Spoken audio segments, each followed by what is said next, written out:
Исәнмесез, кадерле дуслар. Приветствуем вас, дорогие друзья. Мин Рамил. А я Нафиса. Без икебез дә Татарстан дәүләт җыр һәм бию ансамбле артистлары. Мы артисты государственного ансамбля «Песни и танцы Республики Татарстан». В нашем коллективе работает более 100 человек. А вы хотите узнать их поближе? Тогда смотрите нашу рубрику «Творческая среда». «Иҗади чәршәмбе».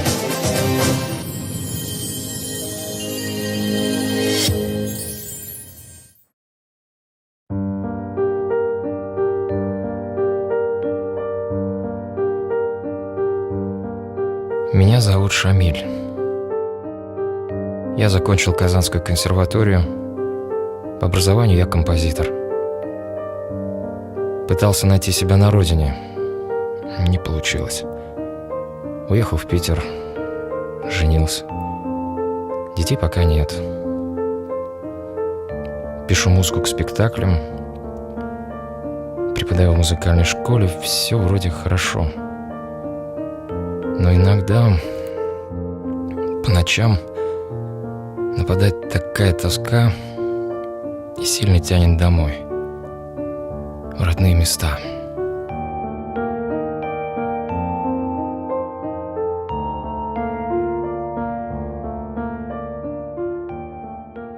Здравствуйте! Мы продолжаем цикл передач «Творческая среда». Сегодня мы вас познакомим с заслуженным деятелем искусства Республики Татарстан, композитором, заведующим музыкальной частью и инструменталистом оркестровой группы нашего ансамбля Радиком Салимовым.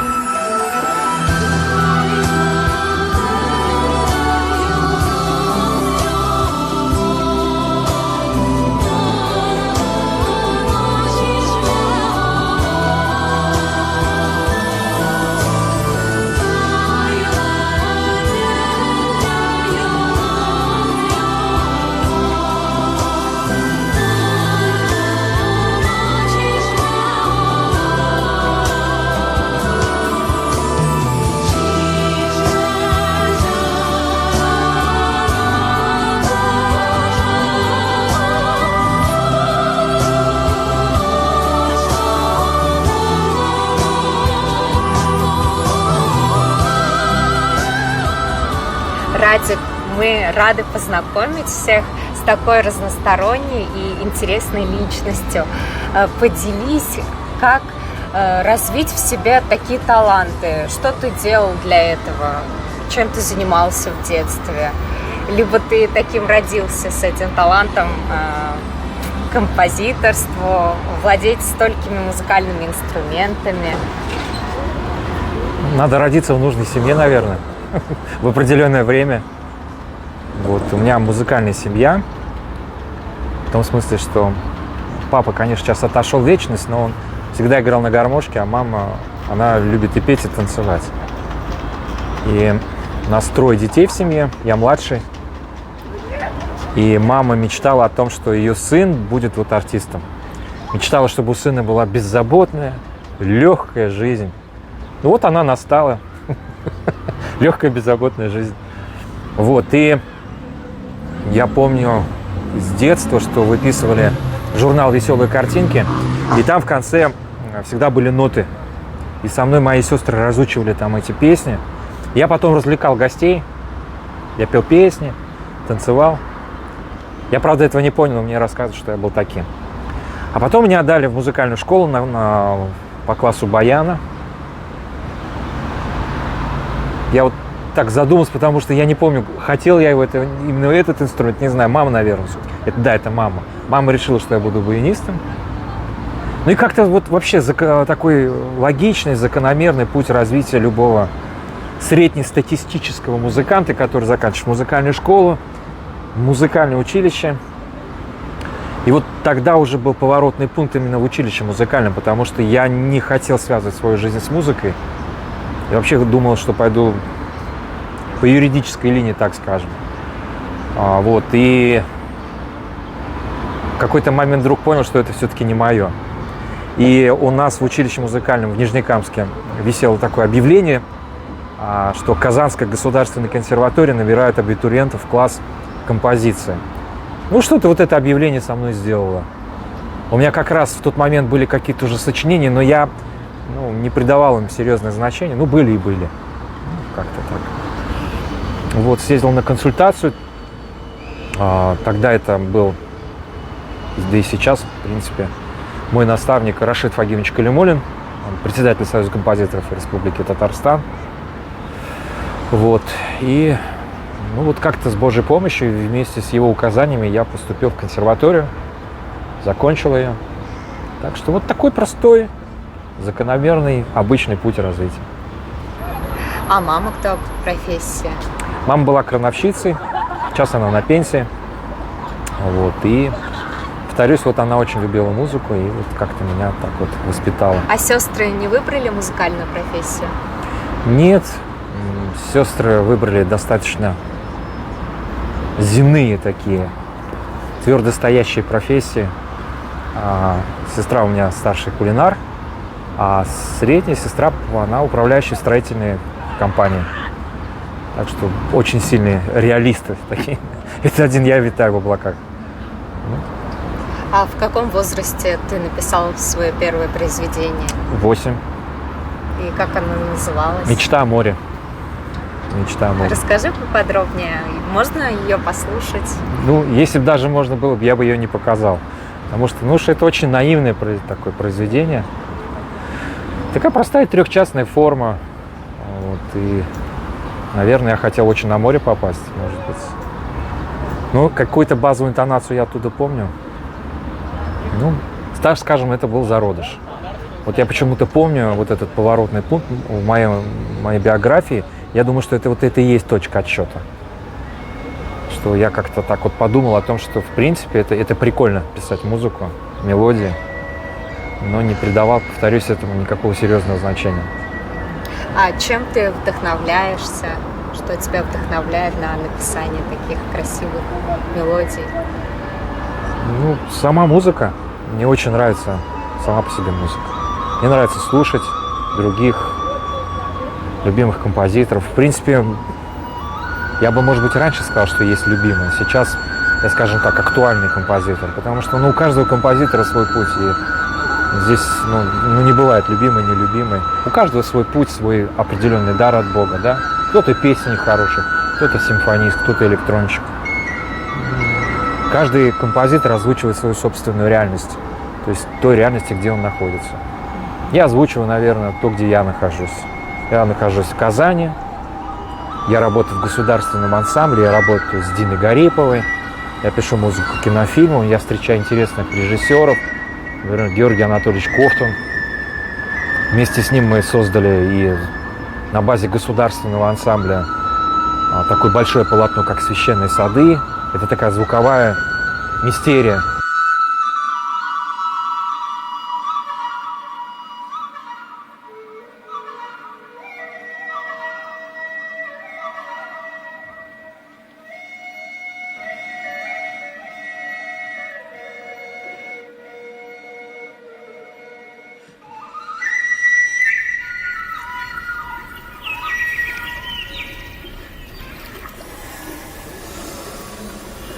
Вот, а потом уже по заказу Московского театра танца «Гжель» я написал большой балет «Снежная королева», а чуть позже уже адаптировал этот балет для казахстанского большого коллектива, как «Астана балет». И вот в 22 году он прозвучал в исполнении симфонического оркестра. Вот, и это, для меня это, конечно, такая большая веха в том, что не удалось охватить такой крупный жанр, как балет. Это не просто там, скажем, какие-то отрывки, да, это было единое такое полотно, какие-то темы, и они вот развивались у главных героев. Я старался стилистически все охватить. Одним словом, ты озвучиваешь то, кто рядом с тобой, кто с тобой работает. Мне кажется, если бы это был вот кто-нибудь другой, музыка по-другому бы звучала. Учись, скажем, там, в Питере, это была бы совершенно другая история. Мне кажется, что каждый человек – это своего рода такой инструмент. И он звучит по-разному в той или иной ситуации.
А когда ты познакомился с государственным ансамблем?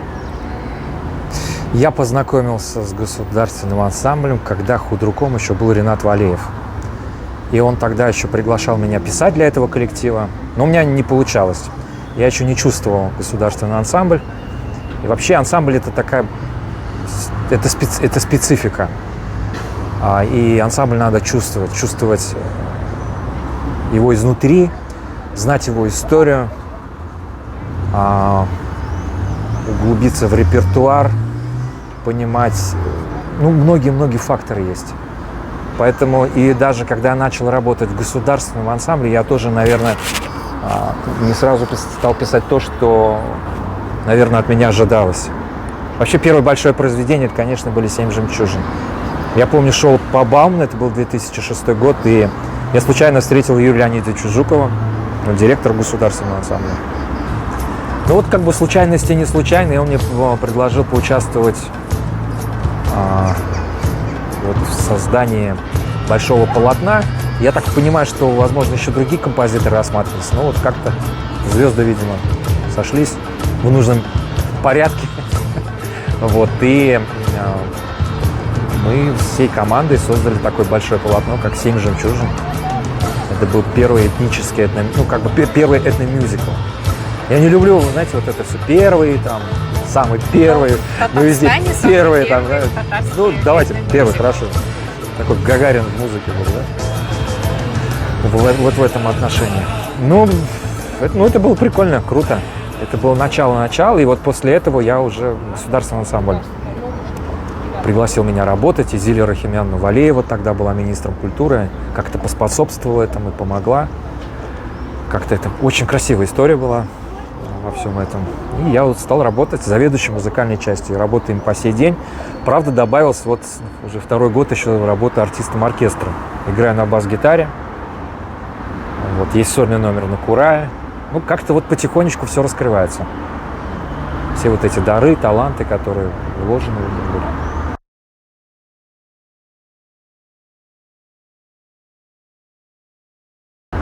А каково тебе работать вместе с оркестром, с другими музыкантами?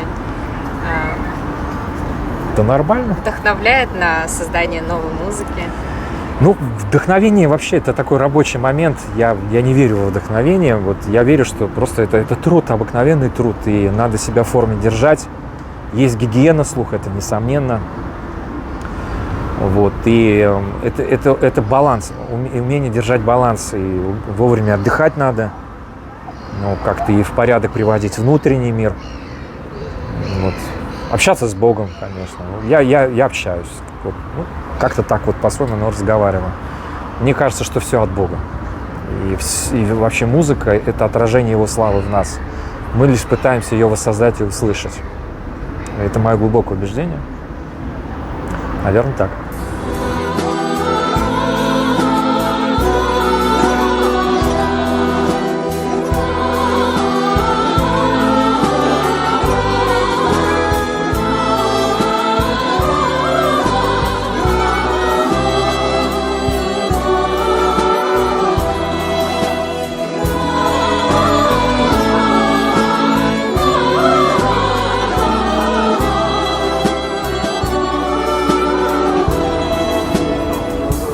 Я хочу сказать, что во всех твоих произведениях присутствует татарский мол.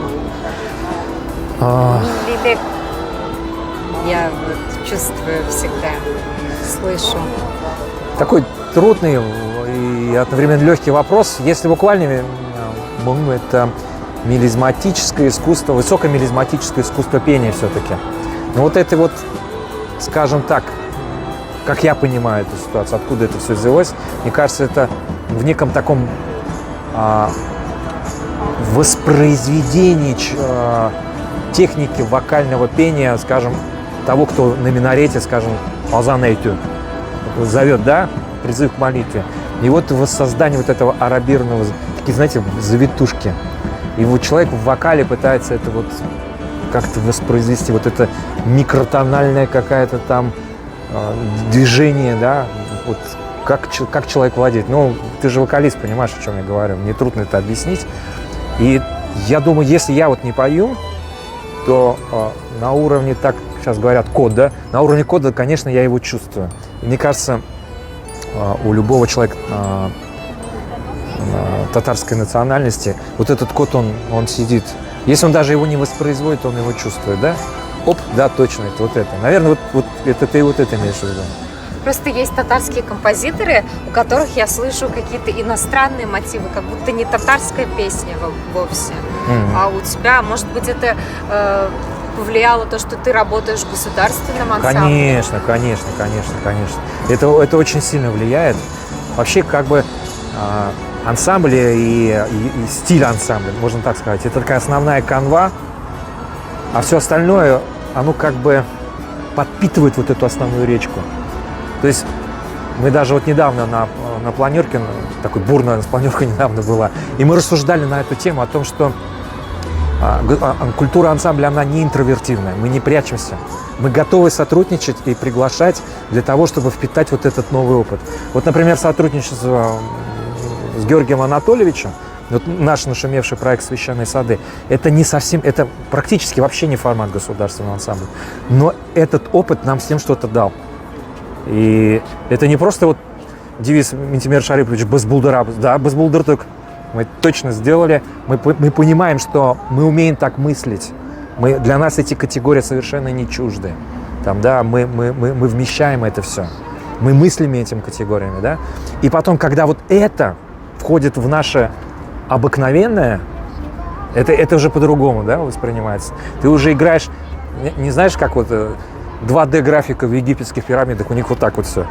Да? Ты видишь уже какую-то объемную как бы вот картину этого всего. Или там играем Ключерева, скажем, да, Язгы Мунар. Там же стилистически, ты же понимаешь, откуда эти ноги растут. Это же, там и джаз есть, там какое-то наследие Дунаевского, Цфасмана, Любовь Орлова там всплывает. И откуда это все? И говорить, что это чистый фольклор, о чем вы говорите, да? Это татарская песня. Это классное наследие 70-х, там, 60-х, ну, почти до 80-х доходит, да?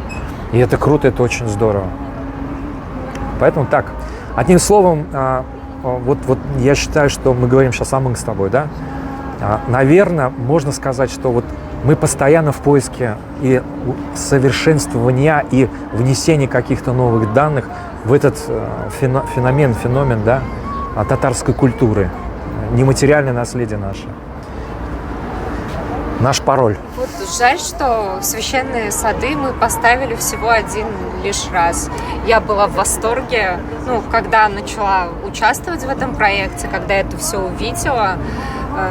Надеюсь, что еще государственный ансамбль его покажет, будет зритель, который это будет понимать. Я не думаю, Нафиса, я не думаю, это не совсем востребовано, грандиозно. Этот формат от нас не востребован. Я не понимаю, почему так. Но тут много факторов, и я с тобой полностью согласен, да. Вообще ансамбль должен, да, наверное, так скажу, он должен доказывать свое существование, не существование, а, так скажем, как это точно сказать, сформулировать. Одним словом, вот эти номера, из которых стоят те же «Священные сады», по идее, должны бы быть в ротации. У нас там есть номер, например, Индия. Это большой такой кусок, где танцуется вот какая-то такая рага индийская, да, и ожившие такие скульптуры вот эти индийские какие-то, да. Вот, наверное, это единственное. И, может быть, там из коды со свадьбы, по-моему, есть какие-то кусочки. Во всем остальном это все-таки такая музыкальная мистерия, которая может жить в конкретном помещении с конкретными декорациями. И нужно очень сильное промо и востребованность в этом продукте. Такой продукт... больше для молодежи сделано. Знаете, мне трудно судить об этом. И сейчас в рамках вот этих 2-3 минут, что я скажу? Наверное, каким-то вещам нужно отдать, прорасти во времени. Это есть в Ютубе, это можно посмотреть. Если вдруг это как-то вот оживет, всегда можно дать этому ход, какой-то ренессанс и перерассмотреть это все. У меня же вот получилось со «Снежной королевой». То есть появилась востребованность продукта, и как-то продукт не очень звучит. Востребованность в этом произведении, давайте так скажем. Вот, и у нее появилось второе дыхание, и есть воплощение в Московском театре танца «Гжель», в Академическом театре танца, и в Астана балет, да, в исполнении симфонического оркестра. И каждый год это теперь крутит, это круто.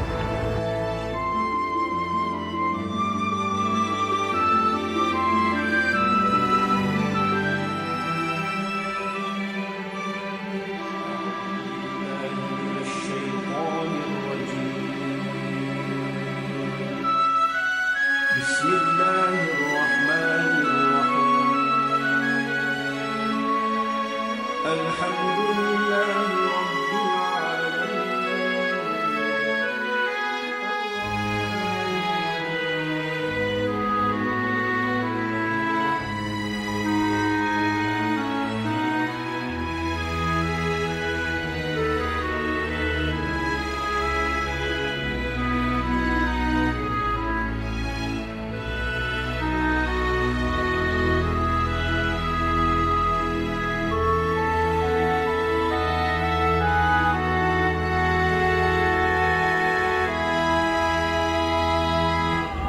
Расскажи о фильме, в котором ты снимался.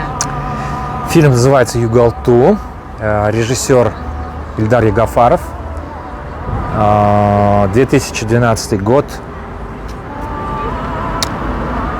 Произведение, по-моему, там должен был вообще по замыслу режиссера сниматься художник, и Ильдар, возвращаясь с предполагаемых места съемок с Бардымского района, вот он мне звонит и говорит: слушай, ты не хочешь в кино сняться?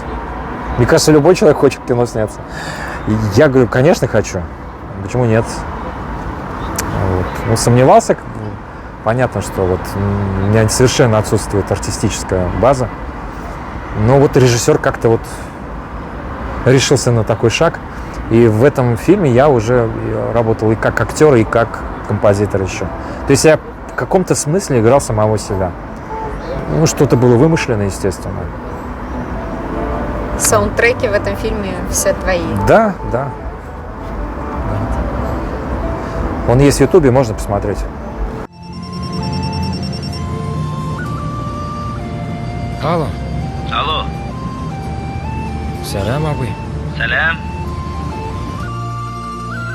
Хәлләр ничек? Әйбәт, абый, әйбәт. Син миңа ачуланмайын дияме? Онытып бетермә. Кайткала. Без бит бер туганнар. Килермен, абый. Син дә миңа кил. Ярар, Минем бит монда концерт булачак. шулаймы ни? Алай булгач шалтыратырсың. Әйе, мин сиңа шалтыратам. Ярар, әти белән килербез. Әти ничек? Әйбәт, Аллага шөкер. Ярар. Көтәбез. Пока, брат.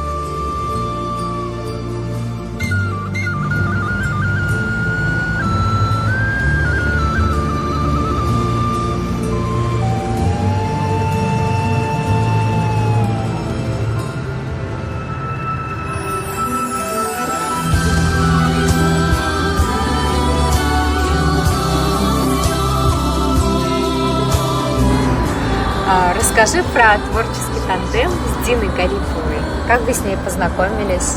Сколько песен уже вместе написали? С Диной я познакомился еще до ее победы в шоу «Голос».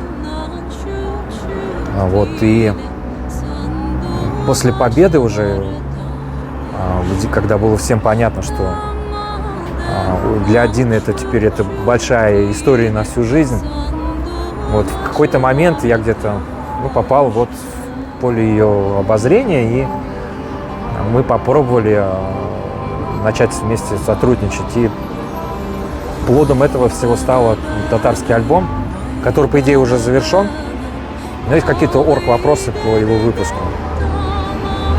Вот. Есть пару совместных номеров с государственным ансамблем. И для меня кажется, это очень удачная формула, когда ты совмещаешь свои поиски, любовь к определенным стилям в музыке, со своей основной деятельностью в государственном ансамбле. И говорить о том, что раньше у меня, честно говоря, было вот это раздвоение. Вот есть государственный ансамбль, а есть все то, что не государственный ансамбль. Сейчас же у меня это как бы совместилось. Я вдруг увидел, что это, в принципе, одна большая история. И я стремлюсь всячески, если начинаю что-то делать, увидеть в этом государственный ансамбль, а как бы он мог проявиться. И вот это стилистическое расширение ансамбля. У нас ведь, понимаете, мы раньше как думали, если ансамбль песни и танца, то он обязательно фольклорный. А он не только фольклорный. У песни нет границы. Песня – это песня. Она и в академической музыке, и в опере песня, там, да? И в народе песня. И танец, он разный же бывает совершенно, да? От классического балета, заканчивая какими-то народными вот этими танцами, да? Поэтому если углубляться в это, то можно увидеть в этом очень интересные идеи, фишки какие-то. И мне очень нравится вот этот кроссовер, то есть работать на стыке стилистических границ. И когда ты берешь оттуда, отсюда, и в итоге получается что-то очень интересное. Наверное, это вот про это.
Какие у тебя планы на будущее и что пожелаешь нашим зрителям? Спешить не спеша, писать хорошую музыку. У меня есть проект «Татарсис», есть сотрудничество с Диной. Сейчас появилась еще одна певица, Виктория Барс. Вот. Есть артисты государственного ансамбля, мои друзья. Вот где вот появится вот эта актуальность, и где небушка мне так скажет: слушай, вот сюда давай. Там и буду. Мне просто нравится сам процесс. А всем зрителям и себе желаю хорошей музыки, чтобы ходила в ваши уши. Желаю осознанного слушания. И вот пусть благоухание творчества распространяется вокруг вас, и вы становитесь такими клевыми, чтобы люди к вам тянулись, любили вас. Спасибо за такие красивые пожелания. До свидания. Пока.